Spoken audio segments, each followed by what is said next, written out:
Hi, everybody. I am temporarily in the classroom. It is April 9th, and I'm just in the classroom for the morning. Here we are. Wanted to get some videos done. I needed to pick up some physics lab equipment. So I'm just going to do a couple of quick lessons because I have access to a bigger whiteboard.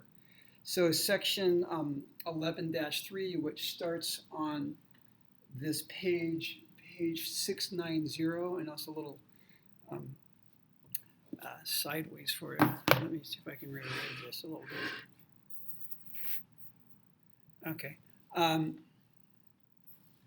Anyhow, that's good enough for government work.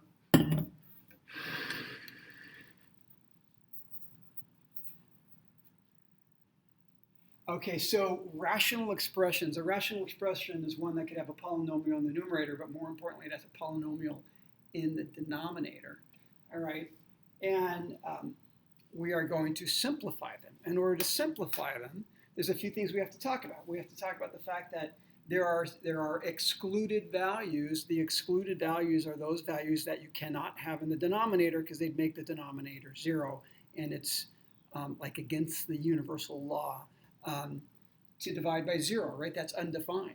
So that's the first thing we're going to start off with, just finding the excluded values. And then we'll simplify it as much as we can because it's a ratio, it's a fraction. We want to simplify that fraction if we can. So let's just talk about the excluded value. So to do that, we have to factor this first. This is example A. Again, I'm on page 690. Negative 8 divided by r squared minus 36. So that is negative 8. This is the difference between two perfect squares. And so that's going to be r plus 6 and r minus 6. Okay? Difference between two perfect squares is a squared minus, that's a squared minus b squared is a plus b, a minus b. And now that we have this, to find the excluded values, you set the denominator equal to 0. Set the denominator equal to 0 because we're going to solve for r when the denominator is equal to 0 because we're looking for those things that make the denominator equal to 0. Those are the values that we cannot put in for r. It's just not, it's not going to work. So to find the excluded values, set the denominator equal to 0. So r plus 6, r minus 6 equals 0, and let's find those values of r, and whatever they are will be our excluded values, the ones we cannot put in for r. So remember, when you have these two terms, you set each one separately equal to 0 to find their roots, right? So I'm going to do r plus 6 equal to 0, and when I solve for that, I get r equals negative 6. And then I'm going to also do r minus 6 equals 0. So that's this one, r minus 6 equals 0. And so add 6 to the other side, r equals 6. When you're entering these things in on MathXL, this is not an ordered pair. So don't put parentheses around it. It's not an ordered pair. Don't put parentheses around it. So the excluded values in this case are r equal to negative 6 and 6. Remember, you always put the one that's most left on the number line first. Negative 6 is the one most to the left on a number line. So that one comes first and that one comes second. It matters. And try to organize your work. Over here, this is a little more involved. Not much, but n squared, this factors to n plus 5, n minus 1, or I can do n whichever. N minus 1, n plus 5, that doesn't really matter what order you do that in.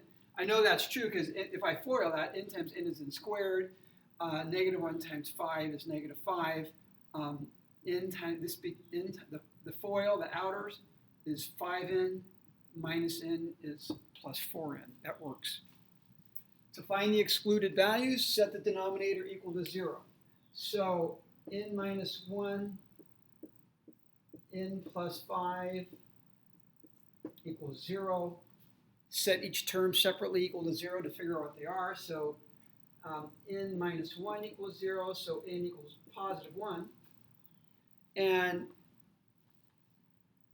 n plus 5 equals 0, so n equals negative 5. And so your excluded values are n equal to negative 5 and positive 1.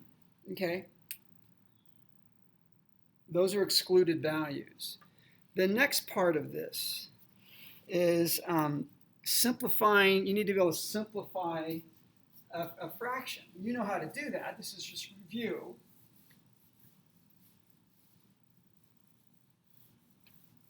So we're going to simplify, but these aren't just fractions. These are polynomials. Right now I'm on page 691.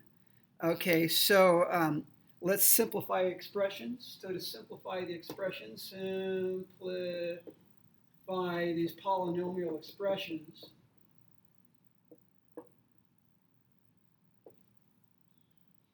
And let's just look at this example, negative, I'm going to take this right here. Negative 3x squared, negative 3x squared, parentheses around that, 4x to the 5th, all divided by 9x to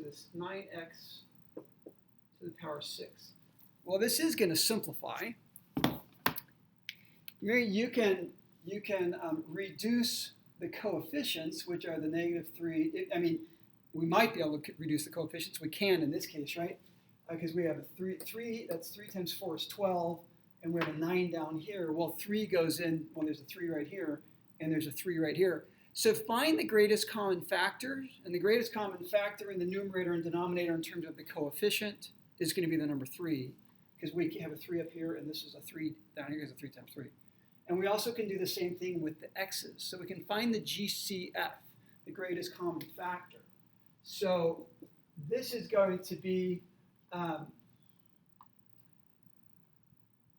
negative, I'm just going to rearrange this, 4 negative, this is multiplied, so it's not, so the negative applies to everything.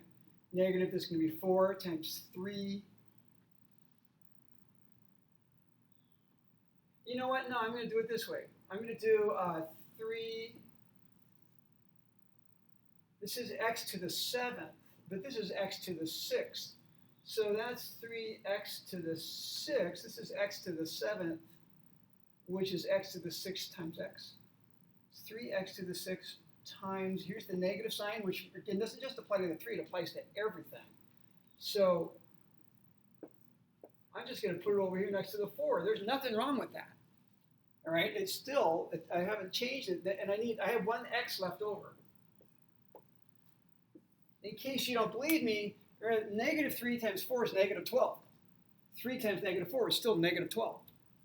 X to the 2nd times x to the 5th is x to the 7th. Remember when you add the exponents. And x to the 6th times x is also x to the 7th. So I haven't changed anything. I just was finding the greatest common factor, which is going to be in the numerator, denominator, this is 3 times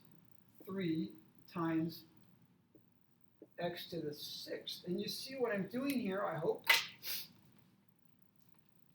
is that we have 3x to the 6th, so that 3 cancels with that 3, or it doesn't matter which 3 I cancel, but the 3 cancels with one of these 3's, and the x to the 6th divided by x to the 6th also cancels, all right? And so what I'm left with is negative 4x all over 3. And you cannot reduce that anymore. That is as simple as you can make that puppy. All right.